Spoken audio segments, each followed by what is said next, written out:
What's up, everybody? Welcome to another edition of Established Run's NBA Injury Report Analysis Show. I'm Drew Dinkmeyer here with Mike Gallagher to walk you through tonight's 10-game slate in the association. We got a nice little appetizer last night with a 2-game slate. Home teams took care of business. Boston Celtics almost set a record for three-pointers made in a game with just electric shooting for the first 40 minutes of that game. The Lakers and JJ Redick gets his first win as a rookie head coach. A lot of fun in the NBA. We start the season 2-0 in props, so we're happy there. Blasting off and working through the day to try to get as many more out as we can today. With me to talk through this 10-game slate, as always, Mike Gallagher. Mike, how are you doing? Doing good. Got the collared shirt on again after the fanfare. Keep it rolling until you guys stop talking about it. But yeah, I feel pretty good. Woke up at 6:20 today. Wanted to get a hike in. Wrote my matchups column yesterday, so I had some time. And then sitting around looking at minutes, talking through bets, the usual. But yeah, really excited about the slate. A lot of news. I dug up all the stuff. Got some timelines for you season-long guys that could help you on potential stashes and stuff. So yeah, it should be fun, man. Really, really fun slate. A lot of new. We talked about this yesterday. Some continuity won out, right? With even JJ Redick not continuity, but the Wolves really, really struggled defensively. The Knicks really, really struggled defensively. The Celtics, like mid-third, had a 170 D rating. It cleaning the glasses at 164 after it filtered out the garbage time. But yeah, no more talking. We got a lot to talk about. Yep, let's get into it. Let's start with Indiana and Detroit. On the Indiana side, they do have 4 questionables, but in typical Indiana fashion, 3 of them are G Leaguers. They're not really expected to be part of the rotation. They tend to just always list their G League guys questionable. The notable one here is Isaiah Jackson, who's questionable with a right growing strain. What's your read on Isaiah Jackson's availability? We've also seen in the past, because of Detroit being a hometown for Isaiah Jackson, Rick Carlisle has elevated his minutes in those spots in the past. The center rotation has been Isaiah Jackson and Jalen Smith. Now it's Isaiah Jackson, James Wiseman, maybe some Obi Toppin. What are your expectations for tonight? Kind of lean out, not strongly, but this was first noted on October 17th with a right groin strain, worth noting on the strain note. And this is also coming on the heels of a right hamstring strain that he had suffered earlier in the preseason. So same leg, generally not a good sign there. And they do have the depth there. You had the narrative that you noted for Isaiah Jackson, hometown. We saw that big game that came out of nowhere last year. But hey, you get the revenge game narrative. So you have that on one hand, and then you have we saw that small ball. We saw a pretty decent look of small ball in the dress rehearsal as they upped Obi Toppin. They ran Pascal Siakam in like a small ball-ish lineup where they had like Pascal as a 3 with Obi and Jarris and all that good stuff. Also ran next to Isaiah Jackson as a 3 in that lineup combo.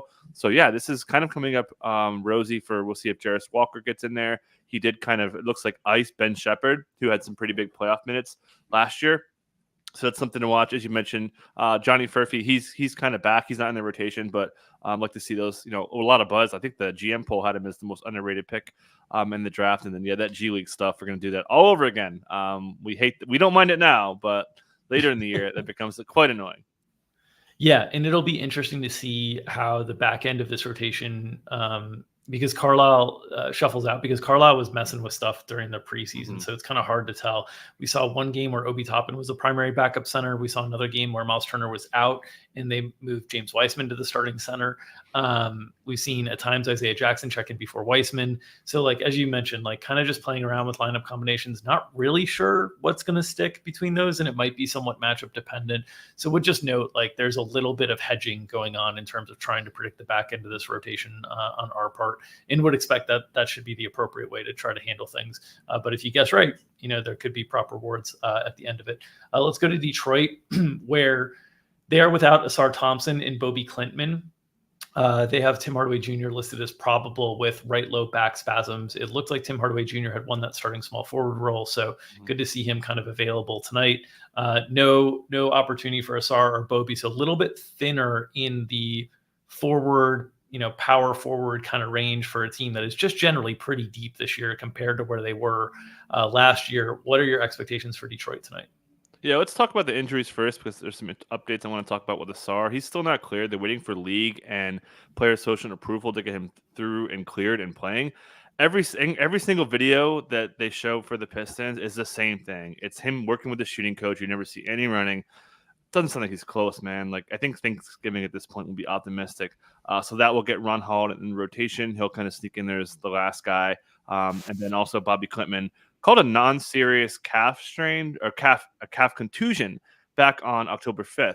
Wondering what's taking so long there. He was kind of a chance to who could play a little bit. I'm actually stashing him in my 30-man league. I know you guys all care about that. So yeah, rotation. We got Cade, we got Ivy, who is going to be staggering with Cade. A huge uptick in first half minutes with roll, all that good stuff. Talked about that in Man versus Machine. Curious to see where his minutes come down. He could play a little bit more than we're expecting. Expecting Tim Hardaway Jr. to start. We saw him pretty much consistently start in the spot. Somewhat surprisingly over Simone Fontecchio. We know Tobias will start. We know Jalen Duren will start with Isaiah Stewart behind him. Marcus Sasser has been cut out because they are staggering Ivy to take him away. So that leaves Malik Beasley, Holland, Fontecchio, and Stewart in what should be a 9-man rotation that we know JB Bickerstaff likes. Matchup's really good. We know the Pacers are going to play pretty fast. Still a really big rim funnel in the preseason. So we'll see if the coaching staff and being pretty healthy besides Asar can maybe get the Pistons off on the right foot after being so bad offensively with Monty Williams last year. Yeah, and a team that was like difficult to project season-long stuff because of depth here. If Sasser's not a part of the rotation, if Asar and Klintman aren't available right now, it starts to become just a little bit easier to figure out kind of where the 9-10 line is.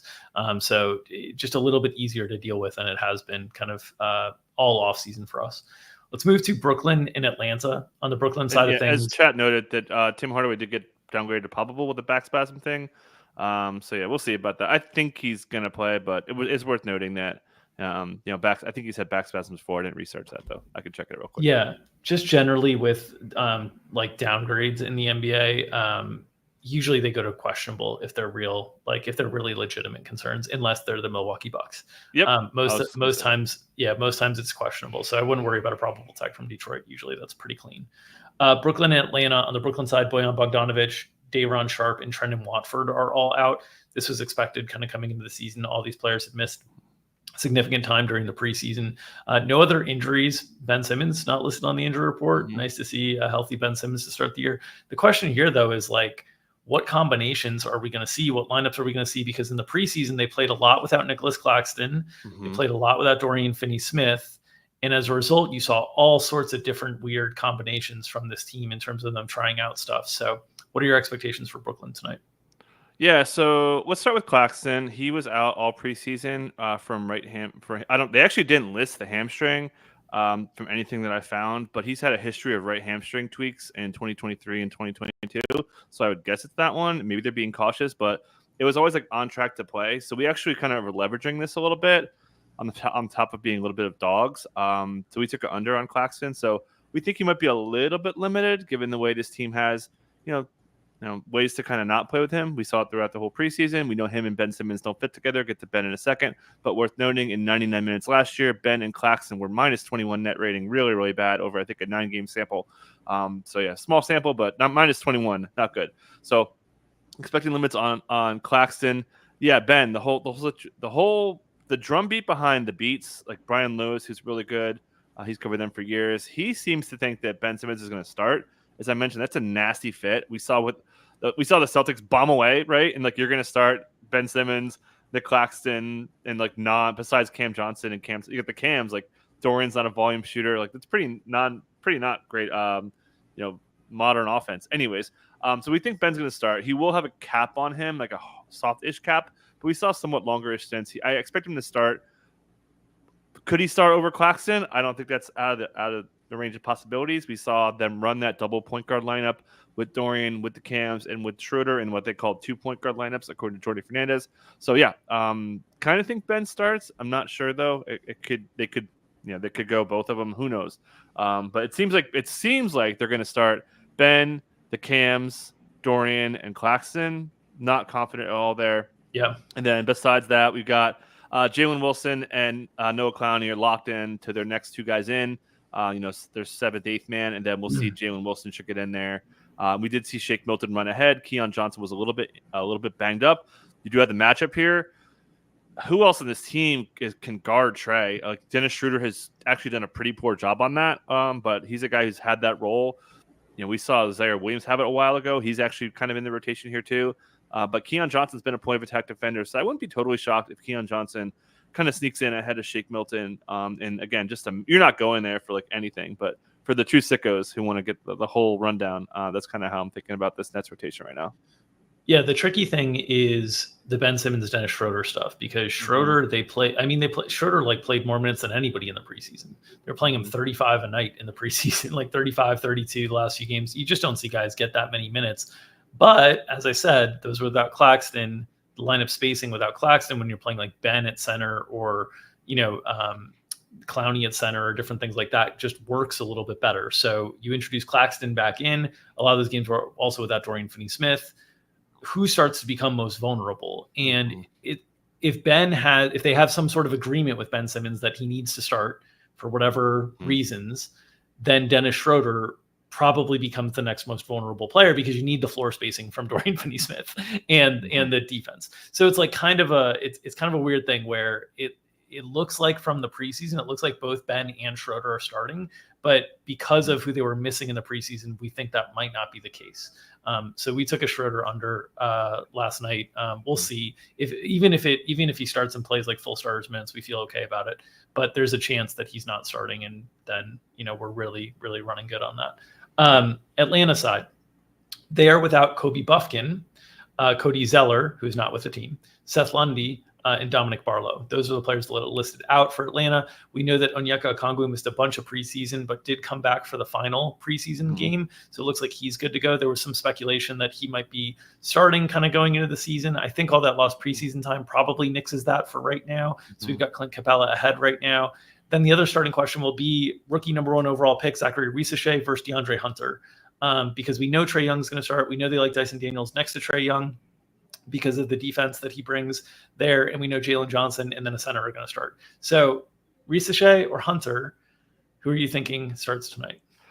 I think it's going to be Hunter based on what we saw in the preseason. So, but hey, we took an under on Hunter. He was priced pretty much full, like he was going to play, going to for sure start. So we've got a little bit of equity there, and it's a pretty big line when he has competition now. We saw him last year as, people who frequent this show know I was like pounding the table for like, why isn't DeAndre Hunter starting? So now I'm the reverse now, and I also have Zachary Risache on my 30-man team. So now I have completely flipped the script on there. So I'm expecting Hunter to start. We'll see. Actually, I have to flip this depth chart there. So it's my bad for the visual effects, but expecting him to start there. So yeah, and then let's talk center here because we've got a lot of injuries to talk about. Obviously, Onyeka Okongwu had the toe surgery and was running behind. He was supposed to not be out this long, and he was limited. You mentioned he didn't play until the preseason finale. He ran quite strictly 3 5-minute stints in the first half, so he was really fatigued. Expecting the minutes limit on Okongwu, and then Clint Capella, the previous game, had some ankle soreness. He's had a history of ankle injuries and Achilles injuries that limited him through the last 4, 5, 6 years. So there could be a minutes limit. We'll see how they handled Larry Nance, who was subbing in behind those guys throughout the preseason. But now that they have both, it's not crazy to think they'd like run 3 centers, or they could kind of play him as a 4. We know Larry Nance has played a ton of 4, but they'd like be Krejci there. So a bit of a logjam up front, and I think the minutes could be kind of down overall. I do like Okongwu. I think he could kind of make a run. Talked about this, that Capella's on a contract here. So you have all that. And then, as you mentioned, Kobe Buffkin expected to miss long periods of time to really thin out this backcourt. Trey could play a ton. We took an over on him. Feel pretty strongly Dyson Daniels going to start, Bogdan being a lead 6-man guy. And then obviously Jalen Johnson, the quite good inverted pick and roll stuff, big pick and roll stuff they were running with him. Looked really, really good in the preseason, having pretty high expectations for him. Yep. All right, let's go to Cleveland and Toronto. On the Cleveland side of things, a really bummer of a late preseason injury, Max Strus, right ankle sprain, and a significant one because they immediately were like, 6 weeks. That's unusual. That's like high ankle sprain. This is NFL variety of ankle sprain, not NBA variety of ankle sprain in terms of what you usually get there. They'll also be without Amani Bates, JT Thor, and Luke Travers, their G League guys. Strus was a guy we were high on from a best ball perspective just because this Kenny Atkinson offense we think is going to play faster. We thought his minutes were really solid, but without him to start the season, what are your expectations for how Cleveland lines up tonight? Yeah, rough for Max Strus. I think the first or second game of the preseason, he collides with some bull. I forget. I think it was Giddey driving at him.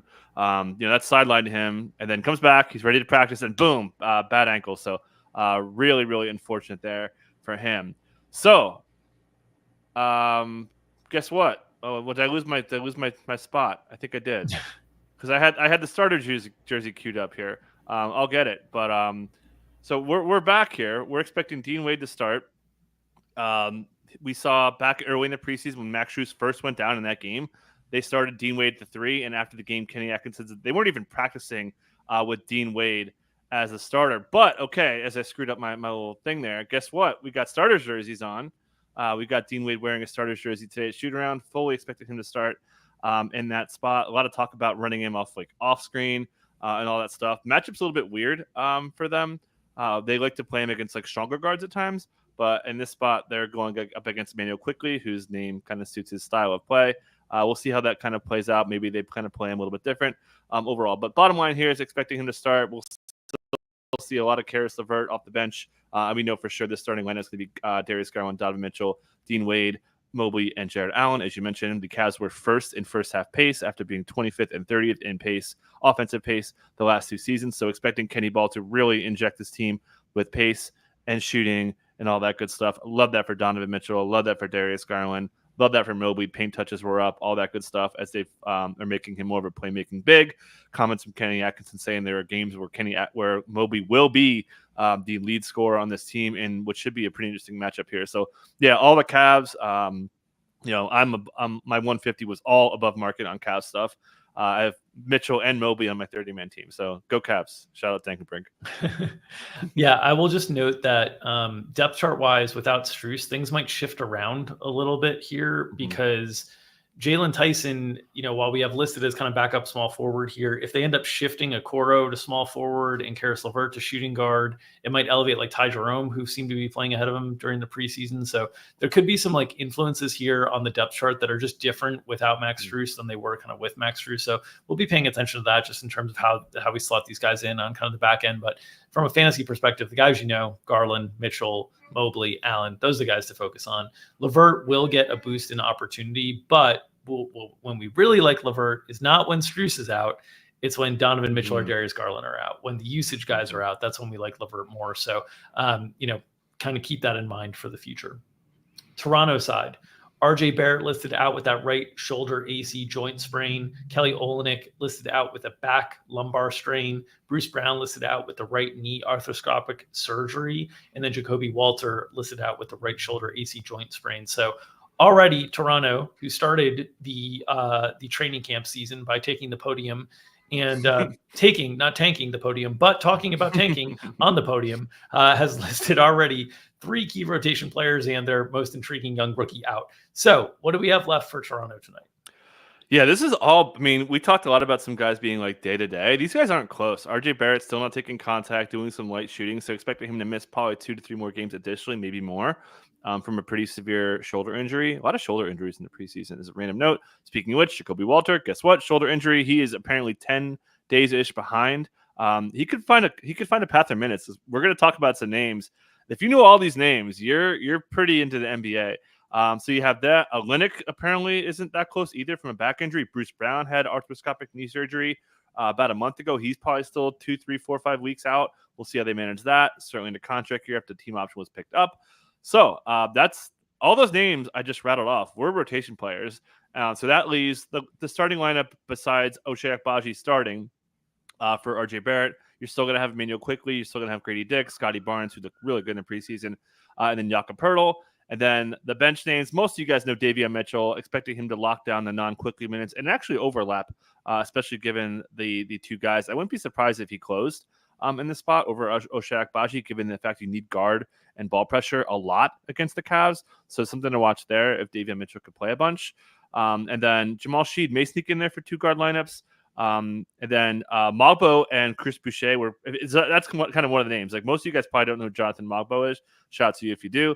He could play. And then Bruno Fernando, I expect to pick up most, if not all, of the backup Poeltl minutes in a horrendous matchup against the Cavs front court. So yeah, really, really decimated team. Wanted to take this. I'm very close to betting this. This second unit is so bad, and I think this Cavs team could be pretty good that I didn't pull the trigger, but that's one of my favorite bets that I haven't clicked on yet. Yeah, and Toronto just really difficult team to project. not only because of all these injuries and whatnot, but if you try to like parse through samples last year, and I'm actually in the midst of this, and we'll return to it when we get off the show.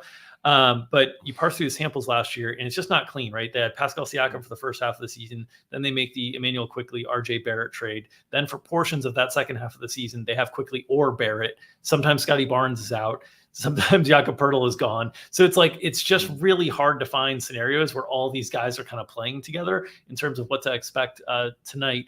Will note in the preseason, Scotty Barnes looked great. Looked like he was kind of taking some steps forward that we saw last season already. So, he, from a fantasy perspective, him and Quickley are obviously the guys that are kind of most intriguing here. And again, if we're playing kind of up tempo in a game against Cleveland, because Cleveland's playing faster, there might be some sneakier fantasy ceiling from these guys if we're not tanking game one of the season in terms of messing with rotations and doing funky stuff, which, given that they started the podium with talking about it, I don't know, but be prepared there. Okay. Yep. Milwaukee and Philadelphia. On the Milwaukee side of things, it wouldn't be a Milwaukee Bucks season with Doc Rivers if we didn't start the season with two things. One, if this were a playoff game, I got the dates. Chris Middleton could apparently play. Two, can we just talk about that? I don't even want to talk about anything. Let's talk about that. So I did the research, right? So here's the quote. There are no setbacks. I would say if there's a playoff game, he'd probably be a player close to it. I talked about this so much last year, right? I got the exact quote. So February 22nd, he's feeling better. He's feeling great. Not 100%. Clearly a playoff game he'd play, but it's too early. There's no reason to panic about it. He didn't play. So a playoff game he would have played, right? He didn't play till St. Patrick's Day. That's like a month. So Doc. What do we do? Okay, just want to get that out of the way. All right, so we started out already with Doc giving disingenuous information on Chris Middleton. He's out tonight. Who knows how much longer he's out? Based on previous history, it suggests maybe as far as up to a month. Giannis Antetokounmpo probable is the other part of this Milwaukee injury reporting parlay, is that he is always seemingly probable. Today with right patella tendonitis, went through shoot around. We know the Giannis probable tag historically has been challenging. Last year was a lot better. Last year, in terms of the rates that he played on it, it was much, much more common. But what are your expectations for Giannis Antetokounmpo tonight? Yeah, you nailed it. We saw 2 years ago that Giannis probable tag. I would always, hashtag 20 after game, be ready to log in and then get ready to bet Giannis news when it would come. But it didn't happen last year. Last year, the Giannis probable tags held up. So we'll see. Again, this knee tendonitis, this was something he was listed with last year throughout March, really frequently. This is usually the most, I don't have the exact information, but just scrolling through, most of those probable tags were tied to this one. So bit of a carryover there. Expecting him to go, went through shoot around, all that good stuff. So yeah, he'll be starting. Expecting Taurean Prince to start in Chris Middleton's place. We probably should move Middleton to out here on the step chart. Sorry, a little bit busy, you guys.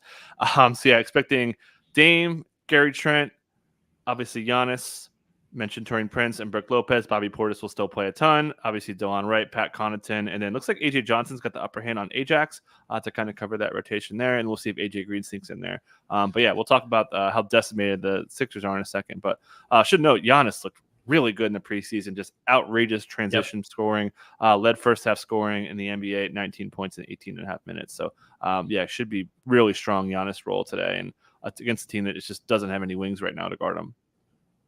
On the other side, it's the Doc revenge game against the Philadelphia 76ers, who are also wonderfully disingenuous with their injury reporting. So Joel Embiid and Paul George both listed out. Joel Embiid's not going to play this week, but don't worry about it. He's also not going to play back-to-backs this year, but don't worry about it. We'll see when he comes back, but don't worry about it. Is basically been the mantra from Philadelphia all offseason. Who knows? We know Joel didn't look particularly great in the Olympics, and we know that he hasn't really been able to take the floor in the preseason, and now they're managing him in ways that we don't know. Andre Drummond will start in his stead. Andre Drummond has been great whenever he's been given opportunities in the past on a permanent basis. Tough matchup with Milwaukee, both in terms of you've got Giannis driving at you relentlessly, so you've got foul trouble risk. You've also got Brook Lopez kind of trying to either pull you away from the basket or on the offensive end, or be a pretty good defensive rebounder in terms of boxing out. Not so much in terms of him grabbing the rebounds, but in terms of boxing out and keeping you off the offensive boards. Paul George also listed out left knee bone bruise here. He said it wasn't something to be concerned about. We'll see what the timeline looks like. But what are your expectations on what we see from Philadelphia in the meantime? I just want to talk about the Embiid and how it was like phrased that like, oh yeah, no setback, he's fine. He's doing some scrimmaging now. This is like we knew this was coming, but like I just didn't like the timing. So it does make me feel a little bit more nervous that Embiid could be like really limited throughout the whole course of the season. There was also that note that he was going to be, have like scheduled breaks off of the season to go like checked out. You may remember like the kind of when the whole first Embiid thing was going on. He played through this meniscus tear against the Blazers, and like it was a whole big deal. And I think that they learned like we can't let you play through injuries like that. But let's stop talking about Embiid's. And then Paul George, kind of getting closer, doing on-court activities. So that's good. So, he'll be assessed later in the week to be able to play, expecting to miss more games there.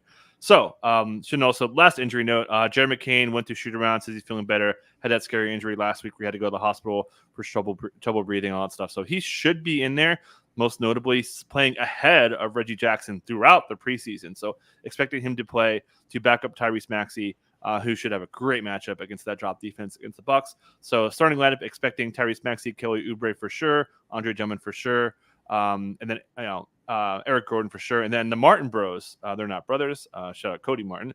But when Paul George went down, they flipped the Martins. They were starting Caleb, but Paul George goes down. They flip to KJ Martin for size, and I think they wanted Caleb's punch off the bench. So I'm expecting KJ Martin to start, probably get that Giannis assignment. God bless you.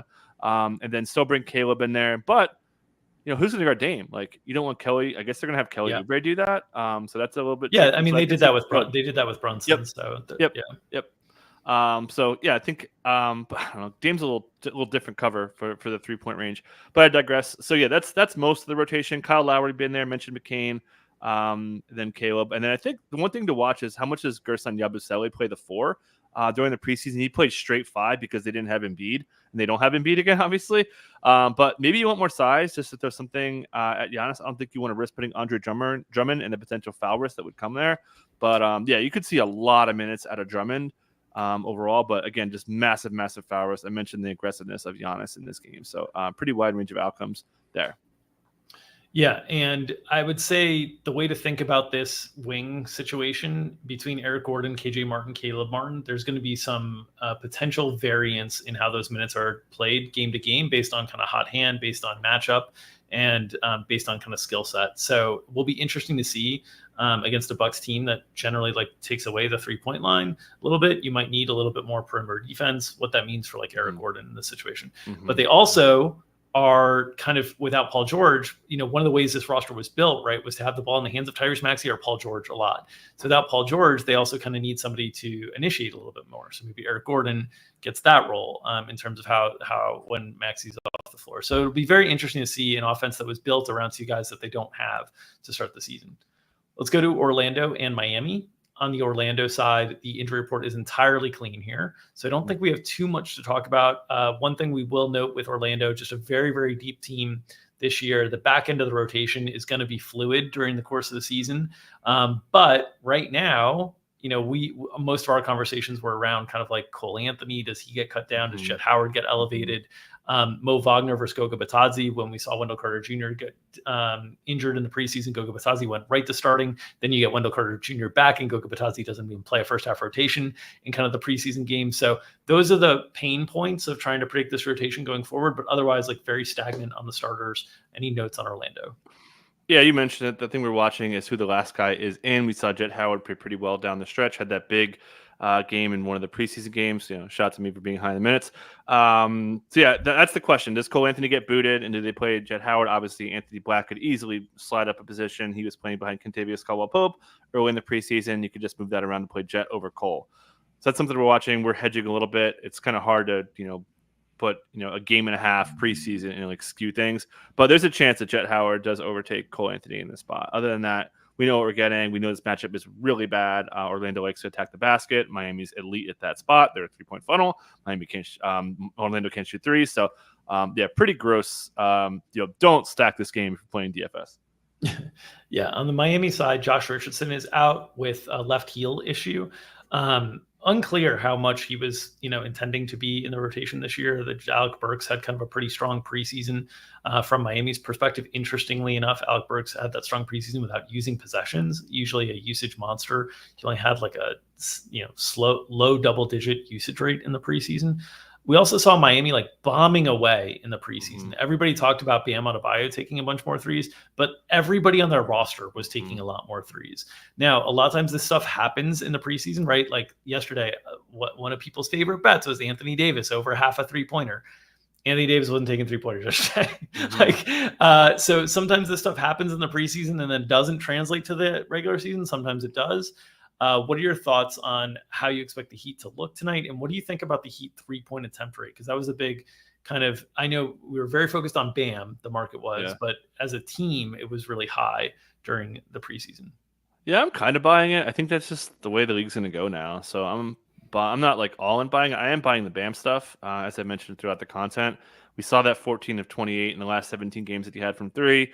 Eric Spoelstra was one of his, one of his main coaches for Team USA. We saw him shooting threes there. We saw in the preseason, got the drum beat the whole time. Like the evidence is stacking up that Bam series is going to be there. But I do buy that Miami shoots a little bit more 3-pointers. Maybe Jimmy's more of a spray guy. They've got 3-point shooters kind of all around him there. Overall. And then should also note one thing that stuck out was Miami's steal rate really jumped up in the preseason after kind of dipping. That was one of their hallmarks on defensively, just a random note there. But yeah, we know the starting lineup, despite early talk of it like being up in the air, really the whole time it's been Terry Rozier, Tyler Hero, Jimmy Butler, Nikola Jovic, and Bam Adebayo. We feel very, very confident that Jaime Jaquez will be their main bench guy. Duncan Robinson certainly locked in behind those hero minutes. We'll see how much they overlap. Haywood Highsmith looks like he's in there. And then it's kind of between Drew Smith and Alec Burks. Based on the commentary from, I'll get to the centers in a second, it seems like Alec Burks is a little bit ahead of Drew Smith, despite Drew playing pretty well. It just seems like, oh, look, hey, we got this kind of two-way fun story, yada, yada. But they like Alec Burks, kind of keeps that team. Another guy who can drive a kick to help initiate those threes there. So center. A lot of people like Khalil Ware, but I'm expecting him not to play at all. He's not even close. He was routinely the fourth center in. And it should be Kevin Love ahead of Thomas Bryant. It was Thomas Bryant a little bit in the preseason ahead of Love, but we know there's times when Spoelstra will just mix it up. So expecting Love to be the backup with Bryant and Khalil Ware behind him. All right, let's move to Charlotte and Houston. On the Charlotte side of things, they are without Mark Williams, left foot tendon strain.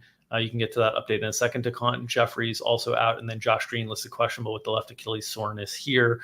Obviously, Nick Richards will get the start in Mark Williams' absence, but the updates from Charlotte have kind of been continued, like he'll be reevaluated in the future. I haven't seen specific timelines associated with it. I know Charlotte hasn't been good with specific timelines in the past. Remember, Mark Williams was doubtful for 2 straight weeks last year before not playing again for the last 3 months of the season. So what's your news and notes on Charlotte?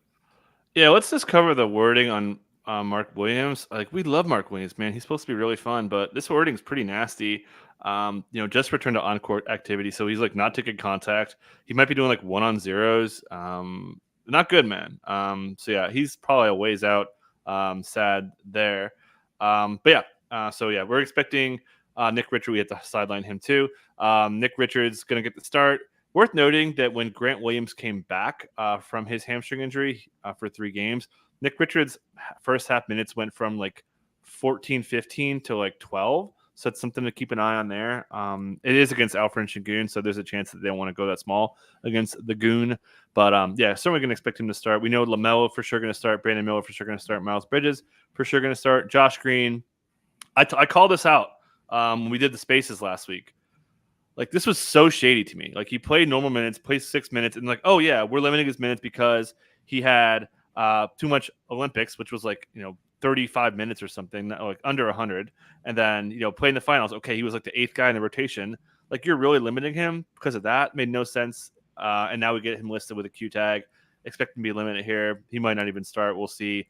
What's the fun thing? It would be if we saw one game they started Brandon Miller, Miles, and Tajay Saloon, which would be really fun. But for now, expecting Josh Green to start. They did also start Seth Curry for a spot. They actually started Nick Smith Jr.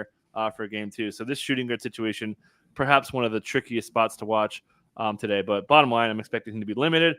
Trey Mann was awesome in the preseason. He was at one point leading efficiency in preseason, but got dinged up in the Garden, cost him a game. I think he may have done enough to ice Micic. We'll see about that. Nick Smith also banged up. So, yeah, kind of a lot going on here. Charlotte could play a little bit different. They played pretty slow, somewhat surprisingly, in the preseason. But, yeah, this is a rotation I've got my eye on for sure tonight. All right. On the Houston side, Steven Adams listed questionable with a right knee injury recovery and a left calf strain. Two injuries for Steven Adams, player that missed most of the last season, a player that's, on the older side of the age curve here. What are your expectations for Steven Adams tonight? Yeah, I heard that first Q tag without an injury designation from Miyadoka, and then I was like, oh yeah, it's probably just like, okay, he's returning from injury, but gets the knee recovery. He had knee surgery last year. He gets injured, the calf strain thing, concerning to me a little bit. So he could miss. That would certainly up Jock Landale in the rotation. We'll see if they do play a little bit smaller. But overall, yeah, this team's just so deep. We know Fred VanVleet, Jalen Green, Dylan Brooks, Jabari Smith Jr., and Alfred Jugun will start here. And perhaps the most noteworthy thing from preseason was two things. One, Amen Thompson subbed in behind Jabari. You need on-ball defense in a big way against LaMelo, so wouldn't be surprised to see if Jabari gets cut down a wee bit in this matchup. And then the other noteworthy thing was Cam Whitmore really got cut down, even with Steven Adams and Tari Eason on minutes limits. He was the 10th man in there by 4 or 5 minutes. So not a great runner for Cam. As I mentioned, I'm expecting minutes limit on Tari Eason as he returns from season-ending surgery there. But Fred VanVleet was great. I think it was 23-2 assist-to-turnover ratio in the preseason. Reed Shepard did get some overlap there. So, yeah, pretty fun rotation. Feel pretty good about where we're at, but we'll see if Steven Adams doesn't play, if they kind of spread out and play a little bit smaller. Yeah, and would be, I'm sure for the front office, that would be their preferred approach, right? Just get all the best talented players on the floor however possible so we can continue to evaluate them. Ime Udoka tends to like to play smaller, so wouldn't be surprised to see that be the case. New Orleans and Chicago. On the Chicago side of things, Lonzo Ball listed available here after left knee surgery, injury management tags throughout the preseason. Expectation there somewhere in the 14 to 17 minutes range for Lonzo Ball. And then Dalen Terry listed available with left patella tendonitis. What are your notes for Chicago? Yeah, Lonzo, he went through 2 practices in a row. We saw there was no soreness after he made his preseason debut. Should be good. Now, yeah, keeping Lonzo on the court for as many games as possible is paramount. That means they're not going to be playing him over 24 minutes for a month, maybe more. Just get him out there, keep him healthy, let him kind of build up his stamina, all that good stuff. He will, according to Billy Donovan, play the non-giddy minutes. That should cover most of the 48. We'll see if they do mix in some others, other like Kobe point guard minutes, Ayo Dosunmu, because you can't really run like that small. So yeah, there's a chance that 48 isn't covered by those two guys. Should note Giddey, he had that foot tendon rupture that was concerning. It was the last play of the Olympics. You hear the word rupture, like, oh my God, but we saw pretty long stints to close out the preseason. He's good to go. Zach LaVine, good to go. He was cleared back in like late June to go full. So he's full go. Patrick Williams, a little bit dinged up, should be good to go. We saw Julian Phillips hurt his rib. He's good to go. So yeah, everyone's kind of coming around here. Other rotation notes, Billy Donovan said they don't want to run longer than 10-minute stints because they want to play fast. Bulls were first in preseason pace overall. They were really flying. 3-point rate was really high for them as well, as they also try to modernize their NBA offense. Hey, the Celtics win the NBA championship, and everyone wants to be like the Celtics, copycat league. So, okay, all that said, so Giddey, Kobe White, Zach LaVine, Patrick Williams, Vooch starting, Lonzo, Ayo, Julian Phillips to me is a lock, and then Jalen Smith is a lock. That last man, not a lock. I think it should be Matas Buzelis. It might not be, though. Consider the matchup. They got Zion, who's a guy that's guarded Zion a lot in his career. That'd be Torrey Craig. So it wouldn't be a shock to me that, the guy that a lot of us were jamming in best ball and Matas Buzelis could get cut down here. So something to watch, especially with the play that Julian Phillips had in the preseason. Yeah, it's been a difficult run out for Matas Buzelis from a season-long value perspective, simply because you get Lonzo Ball looking like he's healthy and ready to contribute from the start. You get Zach LaVine trade rumors kind of dying down, him not actually trade anywhere. Same with Vooch, not really trade anywhere. Any of those 3 lotto tickets get cashed, and Buzelis' path to playing time is much stronger. Patrick Williams is a little bit dinged up to start the season. He ends up being totally fine. So like every little bit kind of hurt Buzelis. Still think he'll be an impactful player toward the end of the season, but certainly if you're in a season-long league now with like, a relatively flush waiver wire, he's a fine drop at this point in the season. You can go get him at another point. I don't think he's going to be making an impact for a month or two. New Orleans side of things, they're without Trey Murphy due to the right hamstring strain. Then they've got the most impactful questionable tags on the slate, with DeJounte Murray questionable for personal reasons, Zion Williamson questionable for non-COVID illness, and Jose Alvarado questionable with a right knee contusion. What are your expectations here for the Pelicans? So I'm fully confident that DeJounte Murray is going to play. He was back at shoot around for a personal reason, and that's pretty much, lock city that he's going to start there. Zion illness tag, didn't really get much there. We'll see.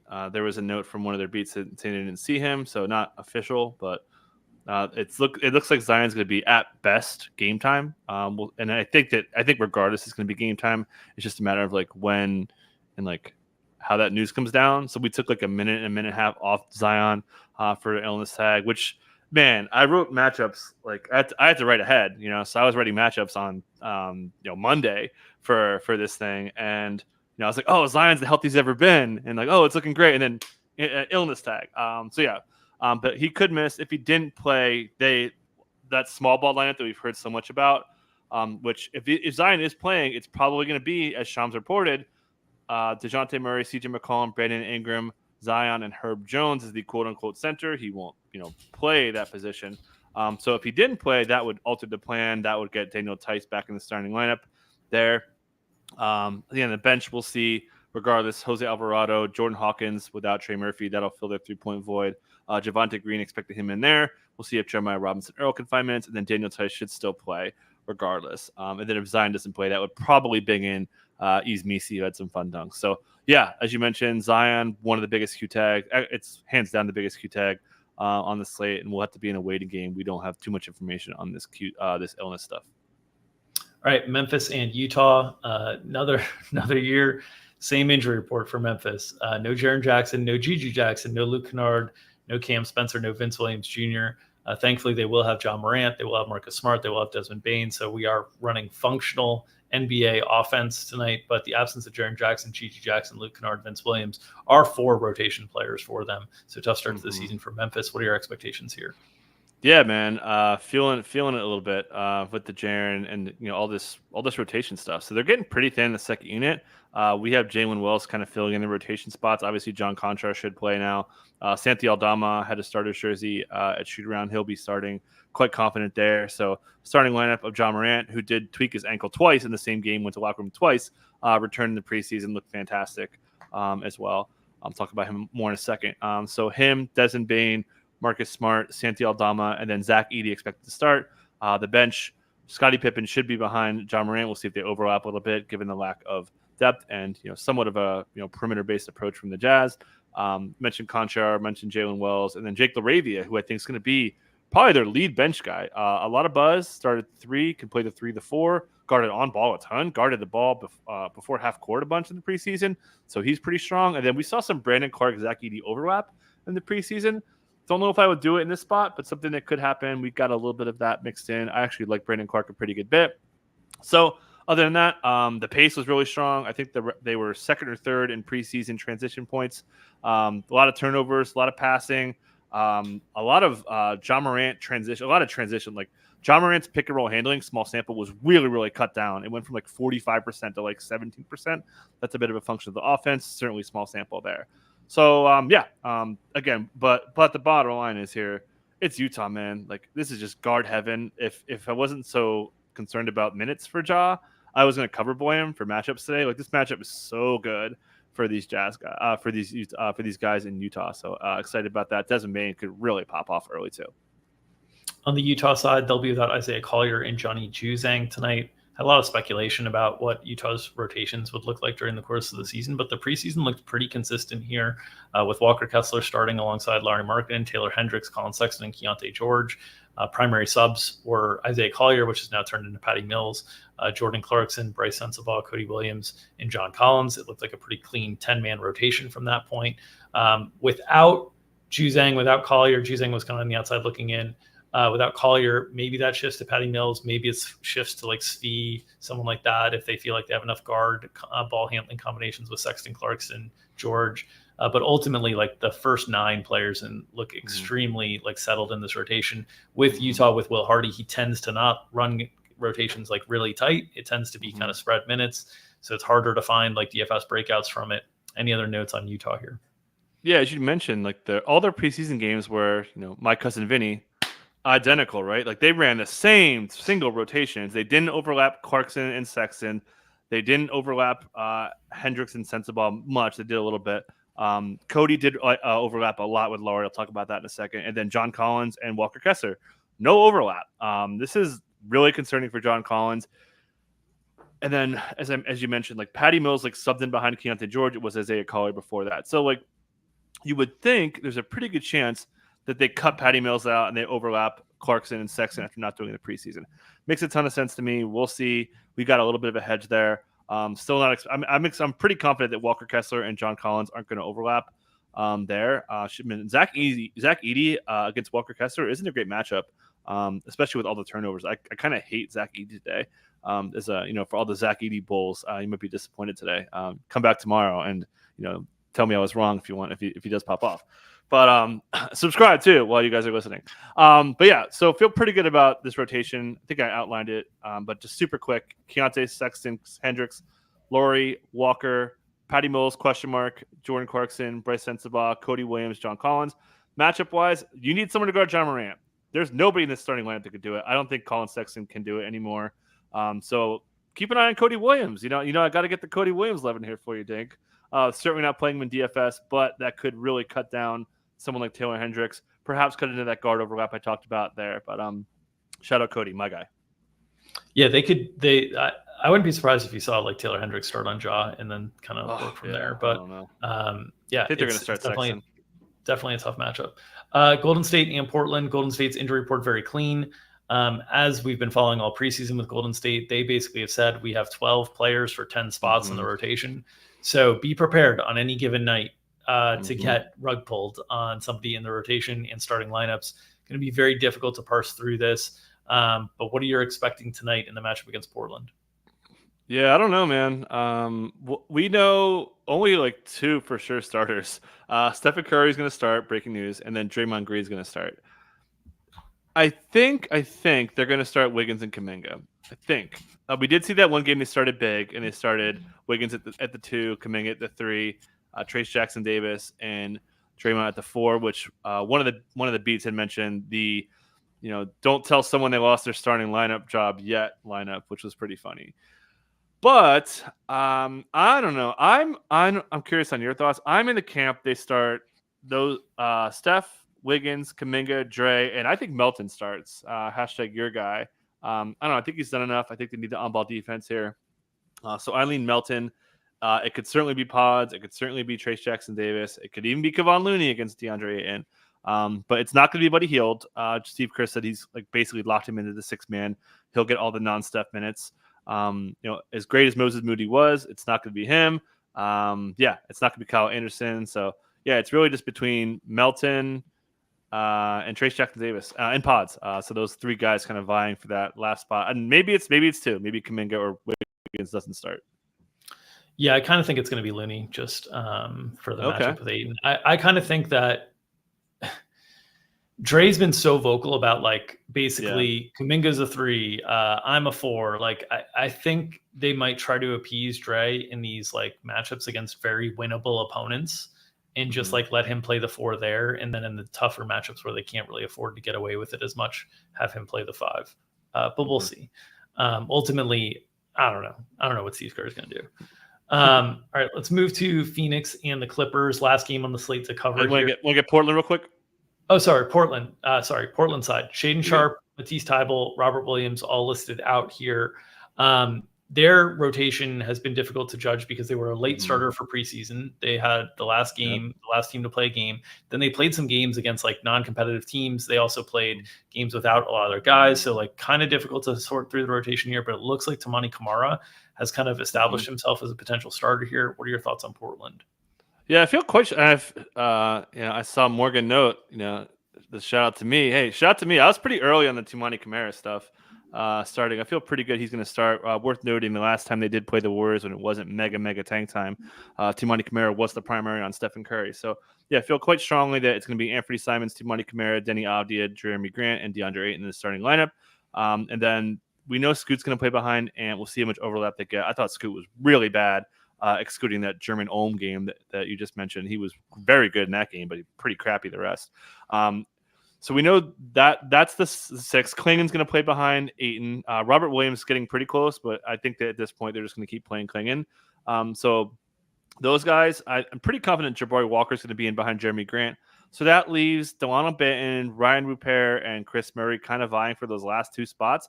To me, it seems like Rupert has kind of helped himself a bunch. I talked about this a lot last year, where like the language barrier was so much that they couldn't play Rupert because Billups couldn't communicate the place to him. So I think Rupert is in there.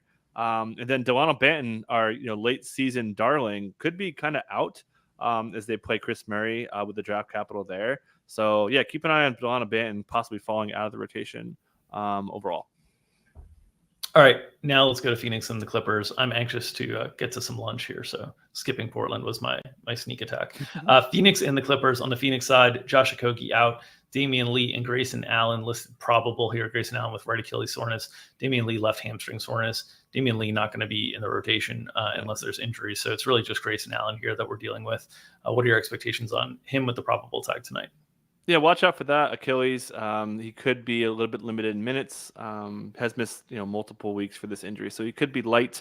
We shaved a couple minutes off him for injury management. Obviously, coming off the bench, we saw literally like minutes after Tyus Jones signed. The PR was on it already. So Tyus, Devin Booker, Bradley Beal, Kevin Durant, Nurk in the starting lineup.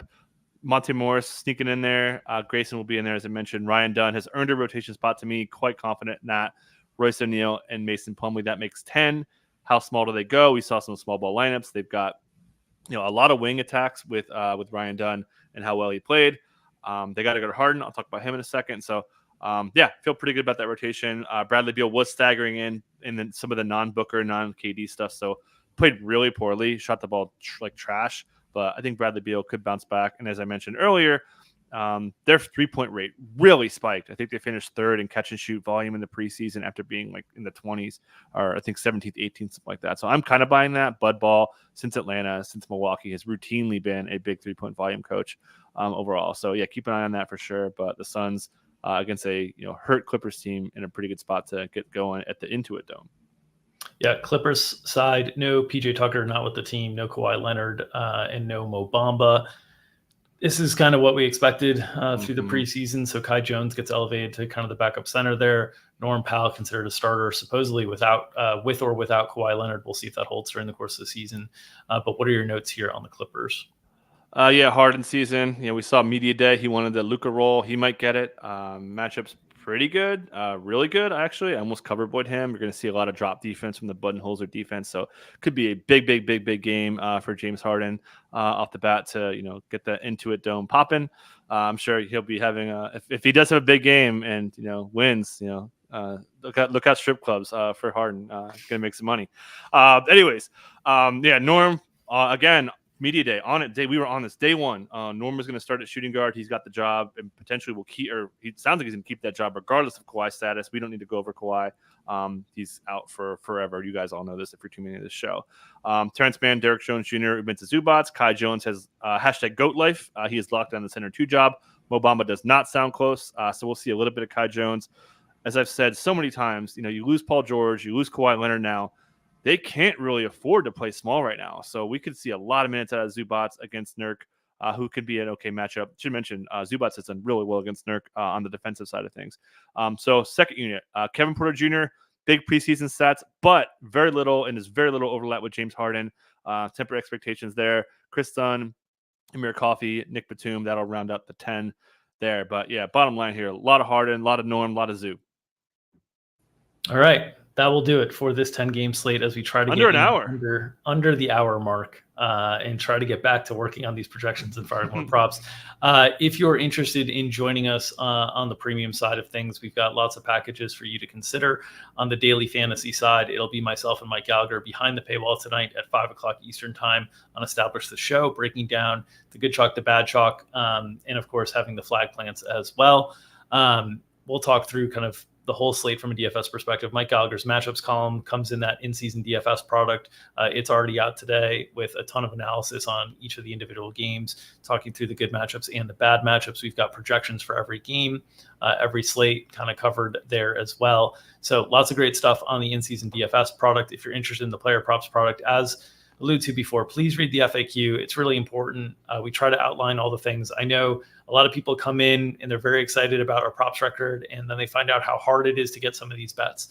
And trust me, we know it's hard. That's why we put together this FAQ that we try to like stress for people. That's why we make it a weekly sub.